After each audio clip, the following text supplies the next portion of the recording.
Hi guys, എല്ലാവർക്കും സുഖമല്ലേ? വിഷുവിന് നമ്മുടെ വീട്ടിൽ എല്ലാവരും പായസം റെഡിയാക്കുമല്ലേ? എല്ലാ കൊല്ലം ഒരേ രീതിയിലാണ് നമ്മൾ പായസം റെഡിയാക്കാറ്. ഈ കൊല്ലം ഒന്ന് നമുക്ക് മാറ്റി പിടിക്കാട്ട. ഇന്നത്തെ സ്പെഷ്യൽ ഇല്ലത്തെ തിരുമേനിയുടെ പഞ്ചാമൃത പായസമാണ്. 4 കപ്പ് ചെറുപയർ പരിപ്പ് എടുത്തിട്ടുണ്ട്. ഇത് വറുത്തെടുക്കാം. സ്പെഷ്യൽ പായസമാണ് കേട്ടോ ഇത്. നിങ്ങൾക്ക് എല്ലാവർക്കും ഒരുപാട് ഇഷ്ടമാവും. ട്രൈ ചെയ്ത് നോക്കൂ. പരിപ്പ് നല്ലോണം വറുത്തെടുത്തു. ഇത് കഴുകി എടുത്തിട്ട് വരാം. പരിപ്പ് കഴുകി എടുത്തിട്ടുണ്ട്. ഇതിലേക്ക് 3-ാം പാലാണ് ചേർക്കണത്. തിളച്ചതിന് ശേഷം കുക്കർ അടച്ച് വെക്കാം. 2 മീഡിയം സൈസ് നാളികേരം എടുത്ത് 1-ാം പാല്, 2-ാം പാല്, 3-ാം പാലെന്നും എടുത്ത് വെച്ചേക്കണം. നല്ലോണം തിളയ്ക്കാൻ പോകും. അടച്ച് വെച്ച് 3 വിസിൽ വിട്ടെടുക്കാം. പരിപ്പ് വേവിച്ചെടുത്തിട്ടുണ്ട്. പാനിലേക്ക് 1 ടേബിൾ സ്പൂൺ നെയ്യ് ചേർക്കുന്നുണ്ട്. നെയ്യ് ചൂടാകുമ്പോൾ കുറച്ച് നാളികേരക്കൊത്ത് വറുത്തെടുക്കാം. നാളികേരക്കൊത്ത് കളർ മാറാൻ തുടങ്ങുമ്പോൾ ഇതിലേക്ക് നമുക്ക് കുറച്ച് കാഷ്യൂ ഇട്ട് കൊടുക്കാം. കാഷ്യൂ ഒന്ന് റോസ്റ്റ് ചെയ്യാം. ഇതിലേക്ക് കുറച്ച് മുന്തിരി ഇടുന്നുണ്ട്. എല്ലാം റോസ്റ്റായി നമുക്ക് പാനിന് മാറ്റാം. ഇതേ പാനിലേക്ക് 1 ടീസ്പൂൺ നെയ്യ് ചേർക്കുന്നുണ്ട്. 1/4 കപ്പ് നല്ല നൈസായിട്ടുള്ള സൂചി ഗോതമ്പ് എടുത്തിട്ടുണ്ട്. അത് വറക്കാം.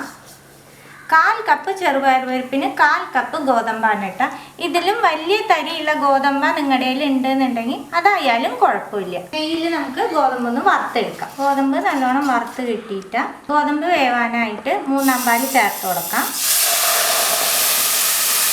ഈ ഗോതമ്പ് പെട്ടെന്ന് വെന്ത് കിട്ടും. വലിയ തരിയുള്ള ഗോതമ്പാണ് നിങ്ങൾ എടുക്കണമെന്നുണ്ടെങ്കിൽ വറുത്തതിൻ്റെ ശേഷം പരിപ്പിൻ്റെ കൂടെ ഇട്ട് വേവിച്ചാൽ മതിയിട്ട്. അത് വേവാൻ കുറച്ച് സമയം എടുക്കും.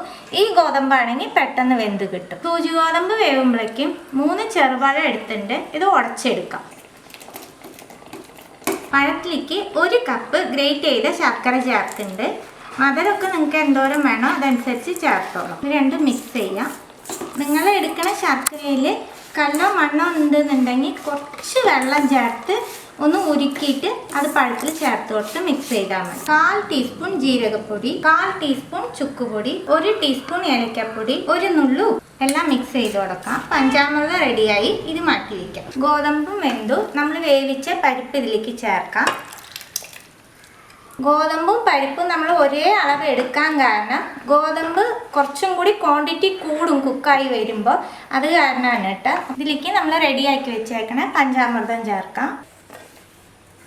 എല്ലാം മിക്സ് ചെയ്യുക. ഇതിലേക്ക് 2-ാം പാല് ചേർക്കുന്നുണ്ട്. പായസം ഉണ്ടാക്കുമ്പോൾ എപ്പോഴും കുറച്ച് ലൂസായിട്ട് വേണം ഉണ്ടാക്കാനായിട്ട്. ഒന്ന് തണുക്കുമ്പോഴേക്കും കട്ടിയാവും കേട്ടോ പായസം. 2-ാം പാല് ചേർത്ത് നല്ലോണം പായസം തിളച്ചു കൂട്ടാം. പായസം റെഡിയായി. ഇനി നമുക്കിതിലേക്ക് 1-ാം പാല് ചേർത്തിട്ട് തിളപ്പിക്കണ്ട, ഒന്ന് ജസ്റ്റ് ചൂടായാൽ മതി.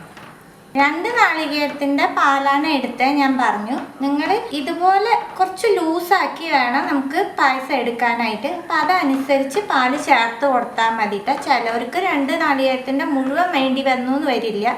ചിലവർക്ക് ഫുള്ളായിട്ട് വേണ്ടി വരും. 1-ാം പാല് ചേർത്ത് നല്ലോണം ചൂടായി നമ്മൾ വറുത്ത് വെച്ചേക്കുന്ന നട്ട്സ് നാളികേരക്കൊത്തൊക്കെ ചേർത്ത് കൊടുക്കാം. അത്രയേ ഉള്ളൂ കേട്ടോ. നമ്മുടെ പായസം റെഡിയായി. തീർച്ചയായിട്ടും എല്ലാവരും ഈ വിഷുവിന് ട്രൈ ചെയ്ത് നോക്കണം കേട്ടോ. നല്ല വെറൈറ്റി ആയിട്ടും നല്ല ടേസ്റ്റ് ഉണ്ടാവും. ഉറപ്പായിട്ട് നിങ്ങൾക്ക് എല്ലാവർക്കും ഇഷ്ടമാവും. ട്രൈ ചെയ്ത് നിങ്ങളുടെ ഫീഡ്ബാക്കൊക്കെ അറിയിക്കുക. പുതിയ റെസിപ്പി ആയിട്ട് അടുത്ത വീഡിയോയിൽ കാണാം. See you. ബൈ.